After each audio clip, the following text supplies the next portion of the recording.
Dad, what are you looking for? I'm looking for this really old cable. It should be in here somewhere. I've got it. I just gotta find it. So many cables in here. Why do you have so much cables? Firewire. It's this SATA cable. Why do you have so much cables?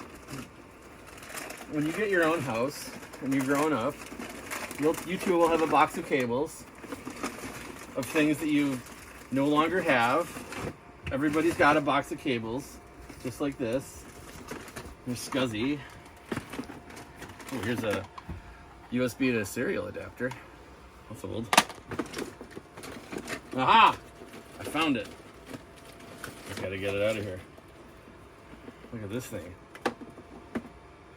Look at this cable. Man, I haven't used one of these in probably 20 years. No, probably more like 25 years. All right, well, let me show you what we're gonna hook this up to. All right, Lane, check this out. What do you think that is? I forgot. I know it. I forgot. It's a DOS card for a PowerMac 6100. And we've got two of them. But the problem with these cards is they don't have processors or RAM. So we got this cable, right? Do you help me find? Mm-hmm. Yeah, this is what you use to connect to that. And these things cost like $100 because they're rare. So everyone saved the cards, but nobody saved the cables. So we're going to need to find some processors and some RAM and test these cards out. Sound like a plan? Yeah. All right.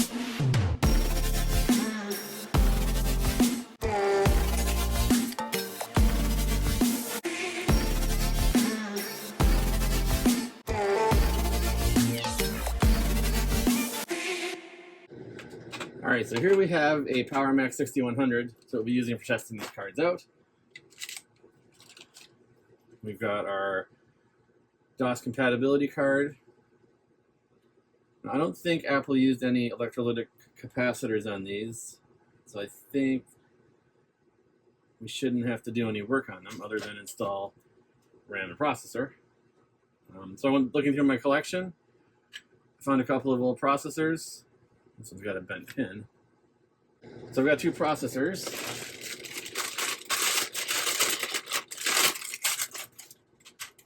Two DOS compatibility cards. And 2 sticks of RAM. So the maximum amount of RAM these cards can take is 16 megabytes. So I've got two 16 megabyte SIMs here.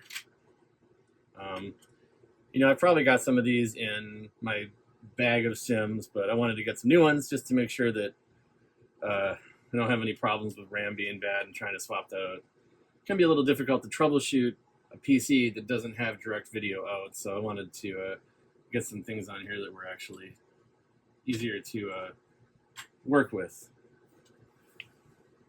All right, so these 4060X2 processors probably need some sort of passive cooling. I don't think they can just run on their own, so let's rig up the solution for that. I don't think that I have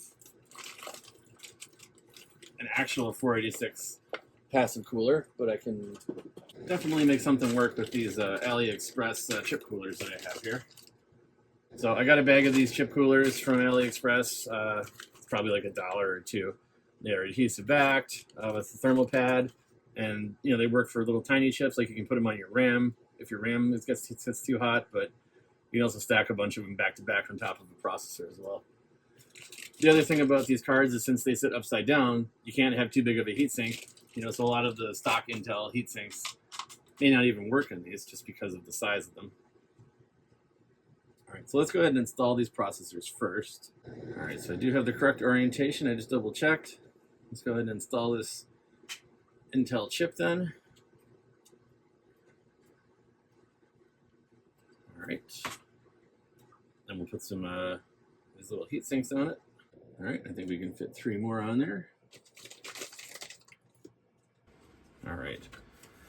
So there we go. And that should be adequate cooling for a DX2 66.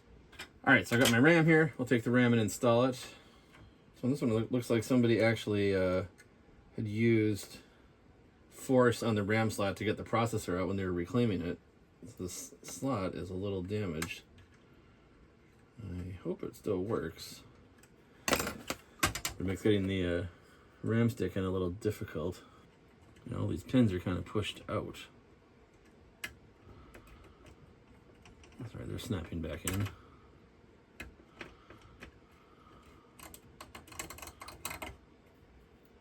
Except this one. Still hitting something here. Right there. There we go. Alright, so that's that RAM slot is sitting on there a little bent. Hopefully it's all still connected. When they wedged this processor out, they did a number on this RAM slot. It's unfortunate, but we'll see if it works. Alright, so let's set this one off to the side for now. I want to power on this machine, make sure it works before we do anything to it. Alright, and you can't see it, but we're getting video up on my LCD here. Alright, so the next thing I want to do is plug in this hard drive, and let's see if this hard drive works. It's going to be difficult to get the hard drive plugged in once we get this DOS compatibility card installed. Everything becomes a very tight fit on this side of the case when that card's installed. So we'll tuck that out of the way here. We'll get our SCSI cable. Alright, and plug our hard drive in. We'll give it some juice. Alright, and this hard drive appears to be booting. We got the Happy Mac and then the boot, yeah. So it's running Mac OS. I think this is 8. Alright, so this hard drive booted up, no problem. So I think we're good to continue the testing here. So let's go ahead and power it off. And we'll drop this card in on top here. Well, first we need to take this blank out of the way. And this just plugs into the PDS slot like so. And as noted, everything is really tight in here now. We got two processors running basically right next to each other. And now, the fun part of this cable that Lane helped me find. So what we do is we plug this 3-row contraption into the compatibility card. We plug this in to the Apple weird AV adapter thing. And then we plug our monitor in to this one. And of course I'm adapting this to SVGA. So this plugs into this one. This plugs into the Mac. And this plugs into the compatibility card. Alright. So here comes the smoke test to see if everything explodes or not.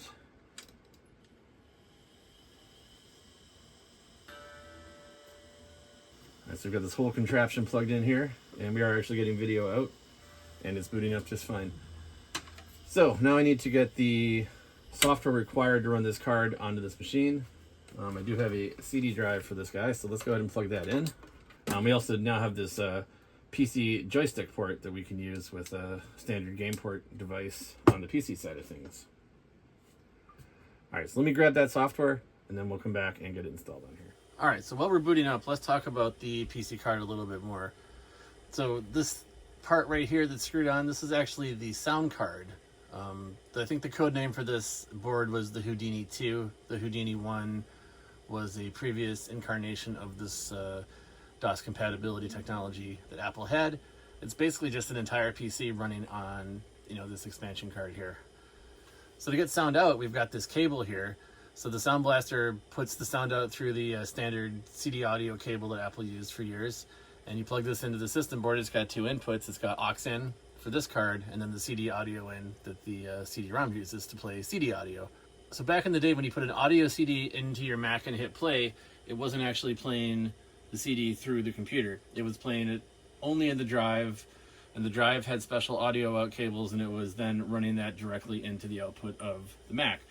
Today's computers, you play a CD, it's playing it through software. It's not doing the hardware playing. Everything is just, changed since then, but also back in the day, the CD drives would have typically a headphone jack. Now, Apple omitted that from all of their devices because they wanted it to look a little more fancy or a little cleaner. But on any PC, just about every PC drive at the time had a headphone jack in the front. You could just plug your headphones in. And then those slowly dropped off as technology's changed, but if you go back and find some old CD drives, you will find headphone jacks in them. Yes, I am sure it is not set down. Alright, so about this card shipped with System 7.1, and this version of macOS here, I believe, is later than 7.1. I think this is 8 or 9 even. It's probably 8, 8.1. So there was another company that wasn't Apple that actually started selling the PC card software that they had enhanced, and I think they licensed it from Apple, but I'm not 100% sure on that. That allowed for better compatibility and compatibility with these later Mac OSs. So that's what I've downloaded. When they closed up shop and stopped selling the software, it was super nice of them to make it free, and you could just download it and you can install it and everything's good there. So take note, other companies, when you stop making software, open source it, make it free. If you're not going to make money off it, somebody probably somewhere will want to use it at some point. One final point about this card. So this adapter that it goes into, this right angle adapter, is the processor direct slot for the 6100, but the card itself is actually using the Quadra processor direct slot. So you can take this card out of this adapter and you can put it into any sort of Quadra and it should work just fine there. Now, all of my experience with the DOS compatibility cards has been on the 6100s because that's, I think, what they shipped with back in the day, and that was kind of when I was around and messing with these things, and I had several back in the day, but no longer. Luckily, I saved the cables because turns out those are the hardest things to find these days, or most expensive. Anyway, let's pop the CD in here, and looked like this might have been Taylor's computer at some point. And Taylor has some games installed, that's cool. Hopefully we have the ability to extract files that have been compressed with bin hex, because that's what's burned to the CD. If not, we'll have to get that over here. The clicker on this mouse is not good. Alright, so I'm just going to copy all of these. I'm going to make a new folder here. Wow, this mouse is terrible. PC stuff. Something for that.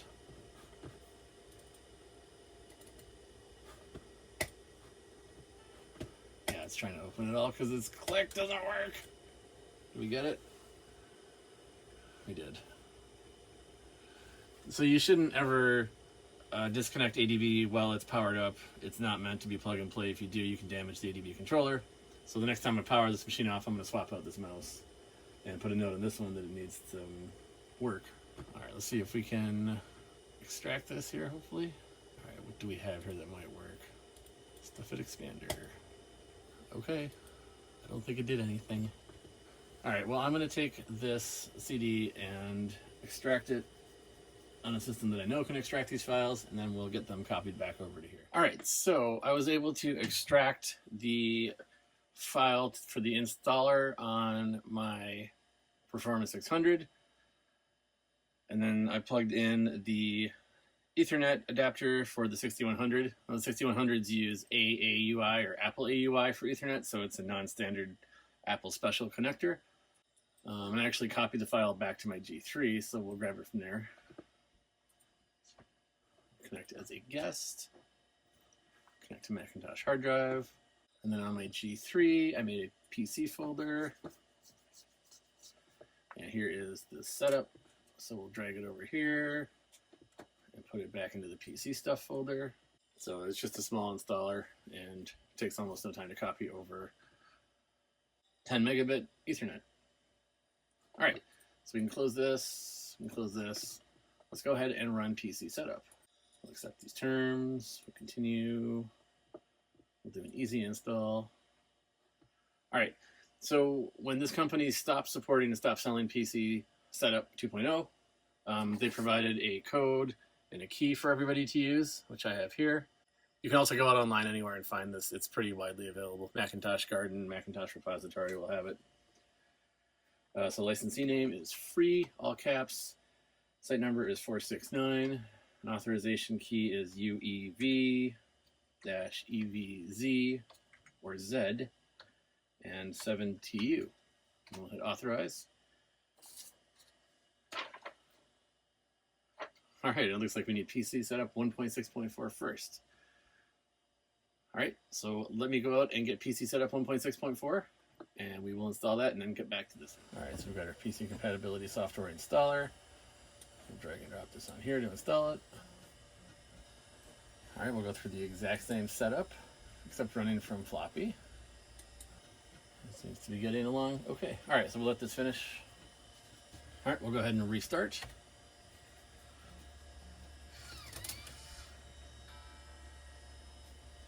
Hey, there's our PC setup icon. Oh, and I did have to power it down to swap out the floppy drive to one that worked. So I replaced the mouse, and now I don't have any trouble clicking. So I made a note about that other mouse. I think it probably just needs to be cleaned, lubricated. I don't know. Maybe the micro switch needs to just be replaced, but I am not short of ADB mice around here, so no problem. All right, well, let's take a look at this PC setup that got installed here prior to upgrading to the 2.0 version. All right, so we have no drives. We're using the monitor, we're using the RAM sim, sharing's enabled, sound's enabled. Command returns, what's going to switch us between the monitors. And here's how we can start the PC. So I think, what do we want to do? Do we want to try it in this one, or do we just want to upgrade it to the 2.0 one?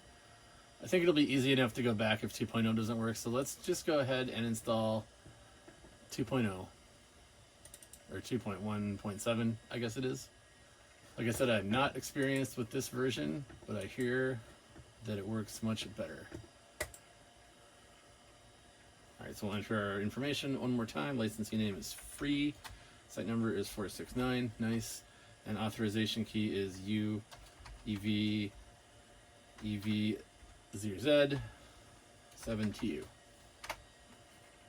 Well, it seems to be happy with how things are now, so I guess that is a good sign. I wonder what solo bug is. Most of the software has more than one bug. Doesn't make any sense. All right, we'll restart once more. I was watching Adrian Black's most recent video this morning where he was fixing an IBM full height 5 1/4 drive, and he mentioned that vintage hardware is finicky. I say the same about vintage software. He's not wrong. Vintage hardware is finicky. But vintage software is finicky too. All right, so we'll open up PC Setup 2.1.4. So now I think if you bought... Oh, file saver, stop it.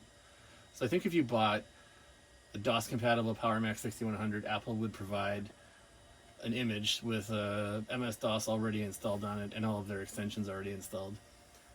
So I don't have that. Maybe you could download it, but I think we can probably figure out how to make a basic DOS install, or at least see if this card is even working. So we'll just call this DOS-C. Let's make it 50 meg since we don't have a ton of space on this drive. I guess we'll make it in the system folder. It seems like a strange place for it, but okay. So now it's creating the drive file, initializing it. So it's my understanding that the PC card isn't actually running until you start it with this control panel. I think that's how it works. So it's not like it's sitting there using power. It is in an off state until you fire it up with this control panel. As you can see, you can also have it auto start when the Mac starts. But let's go ahead and hit start PC, and I think this is going to be the first real test of this card to see if it actually functions. So let's go ahead and click that. All right, and supposedly it's booting, so let's hit Control Enter, and that'll switch us to the PC screen. And you can ignore the input not support. That's my monitor. But hey, look, it's running a DOS system. So let's go ahead and pop in the Windows 98 SE boot floppy. Hit a key. All right, I hear it reading from the floppy now, so I think it's going to boot up.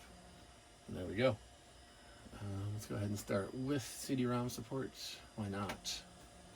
Yeah, I didn't see the CD-ROM, so we'll have to use the Apple provided drivers for everything. Oh, actually one of these other CD-ROM drivers might work. That one didn't work either. Alright, anyway, we're booted into DOS. It's Windows 98 DOS, and if we go to our C drive, we can see that here's our 50 megabyte file. So I don't think there's a lot of utilities on this disk that I can use for things. There's no format. Can we sys C shift colon? No, we can't even sys it. Oops. Let's just copy some files over to make sure we actually can get this image to take some of the data. So let's copy star.star. Sorry, a colon backslash star.star to C backslash.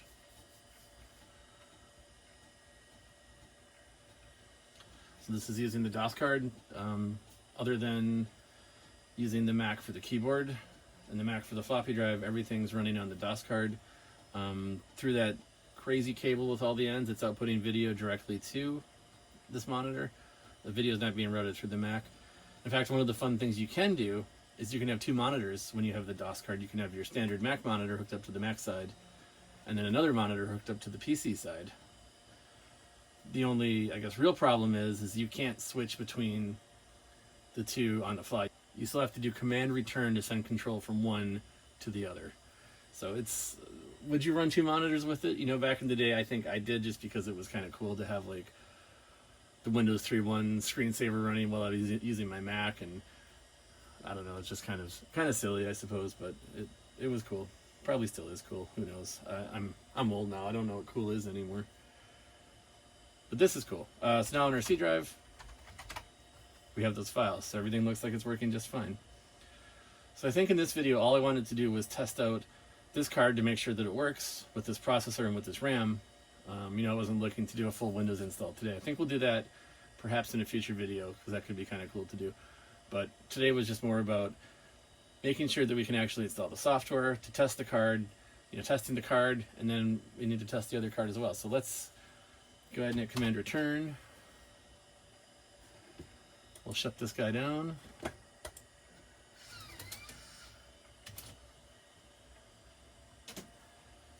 And then we can shut the Mac down as well. So next we want to go through the same procedure with the other card. So let's move the camera back, and we'll do that next. We got this card tested. Everything worked. I'll show you. So we take this out. So we know this one's good. You see how I put these on here? Mm-hmm. So we got to do that for the other card. So we got to assemble this card real quick. How do we do that? All right, so we take the card. First thing we need to do is install the processor in it. Make sure there's no bent pins. Any of these look bent? A couple of them do. Here, If you can't, like, look down the row, you can see if any are bent, right? Let me see. There's a couple there. There's a couple. I'll bend them back. Should be okay. Not a big deal. Ooh, that one's really bent right there. This one and this one. So you look down the rows, and you look down these rows. Why do they have to be straight? Perfect. Ooh, there's one. Which one? This one? Oh, yeah. Good eye. I have better eyes than you. You need glasses. Because if they're not perfectly straight, they won't go in the holes here. Oh, they have to go in those holes? Yeah. So, see this little dot on here? How this corner is like rounded? That goes into pin 1 over here. So, it should be... Is that how you know the right way to put it in? Yeah, so it's the wrong way. It'll fry it, but we got this the right way. Alright, so it's kind of lined up. You want to push down and push it in? Push down hard. Here, I'll help you. On this side. There we go. That was satisfying. Alright, so now we need to put these little things on. So you see how I did it for this one? Okay. Yeah. It's called the heatsink. So the processor gets hot. This is a processor. It does like all the computing. It gets hot, and if you don't get the heat away from it, it'll cook itself. Wait, give me... Well, if someone take the sticker off, Can I have 2? well, you're going to give you 9 to put on there. Ooh, I want to hold 2 for a second. You want to hold 2 for a second here? They're made out of aluminum. Do you want me to do the first one, or do you want to just Start slapping them on there. I'm gonna take this sticker off. Okay, should I put this one on? Yeah. Okay. How do you put them on? You just line them up and they just stick right on. Okay. Then I'll put them on. You You want me to take the sticker, the Yes. backing off? You know how to do it. Well, it's tricky. Okay, are you gonna clip me talking? Maybe. Why? Because I'm talking about, like, are you gonna speed this part of the video? Oh, it's like we're breaking the fourth wall. Like people are watching us. Hi! You Do I line it up with the other fins. have to perfectly? Like, Not perfect, do I have but to like... try it? No, it's okay. As close as you can get. There we go. That's See, like on this one, they're off a little bit. It's fine. I made that one. That one's even better than the ones I did. Here. We got... How many is that so far? Have we done 5? Yep. 5. 5 out of 9. That's 6. If you have any processors that are running hot, we can put some of these on them. Doesn't even have to be a processor. It could be like a SID chip in a Commodore 64 or something. But they're a little off. Like, does it... It's fine. If it's a little off the edge, like this one, That's okay. these two, That's no problem. yeah, they're a little off the edge. Well, that's 8. And I'll give you this one. That'll be 9. Are you gonna... Can you, like, clip out this part? Mm-hmm. Like, okay, now that we got this on, like, can you do that? Sure. Like, skip this part, us doing this? I don't know. This part's pretty cute. We'll see. All right, so we got our processor installed. It's in there firmly. We've got our heat sinks installed, right? So that should keep it cool. Last thing we need to do is install this RAM. So this goes in here. So you got to put it. Yeah. Do we take the sticker off? No, I leave the sticker on. So it kind of goes in an angle like this, right? And we got to push it down. Then you got to pull it forward so it snaps into place. That snap? Nope. There we go. All right, so I think we're ready to test this out. Let's go ahead and plug it in. All right, then we plug in this 3-row connector. Are you ready? Turn it on. So what do you think? Think this one's gonna work? Because this one worked. I think the odds are pretty good. There's not a lot of stuff on these that can go wrong. What can go wrong then? On these? Well, I mean, chips can die. Is that it? This is the one that we know works. We tested this. All right, well, the computer's booting, so that's definitely a good sign. It indicates there's no shorts on any of the power rails. All right, so we're booted up. Let's go to our PC setup control panel. All right, let's go ahead and start the PC. And we'll switch to it. All right, so we got our 16 megs of RAM, which is right. And no system disk, which is also right. So we'll switch back to Mac here.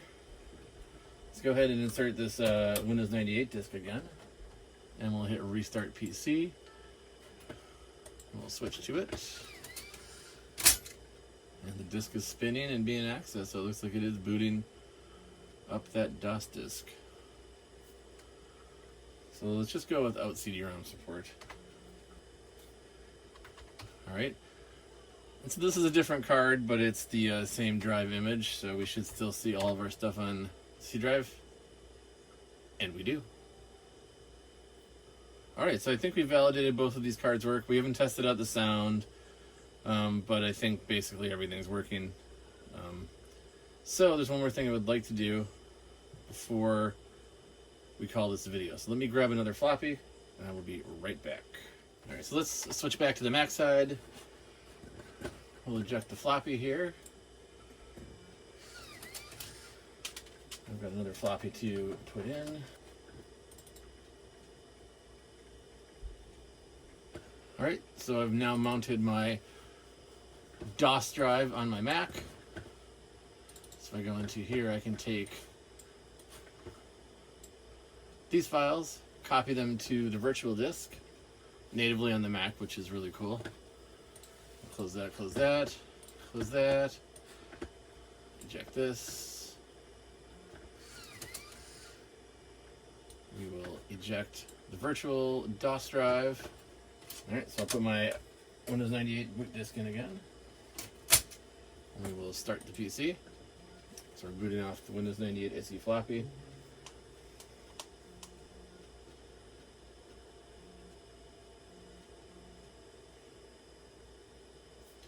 We'll go ahead and start without CD-ROM support. And now on the C drive we have a program called Snipes. I like to end all my videos with Snipes when possible. It's one of my favorite games from when I was a kid. I played a lot of Snipes. And hey, I can't see where I'm going. Input not support. Get out of here. But anyway, I think that's going to wrap this video up. So now we are doing DOS gaming on a PowerPC Mac using an Intel 486DX2 processor. So I think in a future video I'd like to mess around with this some more and see just how hard we can push it. Can we run Windows 98? Can we run Windows 98 SE? I'm really curious what this PC control 2.0 control panel really allows for. Like I said, I've heard it really improve performance of things, so I'm curious to give that statement a test and see how we can do. Anyway, I think that's going to wrap up this video. Thank you so much for watching, and we will catch you in the next one. Hi guys! Make sure to like and subscribe and watch more of our videos later. Bye!